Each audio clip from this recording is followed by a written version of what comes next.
So this video is especially for the people of Karachi. As you know that yesterday a dumper crashes motorcycles and car at Johor Moor, Karachi. Because of that, five people lost their lives. And there is a family. They have only two daughters. One is 5 years old and other is 8 years old. What is their crime? Who will be answerable for this? Karachi is suffering from the severe conditions these days. When they go out, they got mugged or snatched by the robbers. They lost their vulnerables. They lost their salaries for which they work hard day and night. Their children, they got kidnapped from outside of their houses when they go to play. Even they are lacking the basic necessities of life.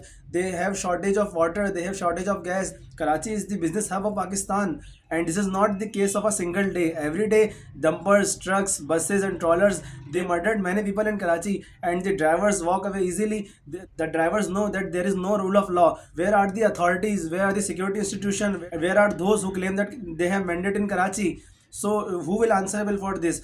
What is the crime of those people who lost their lives? No one is speaking.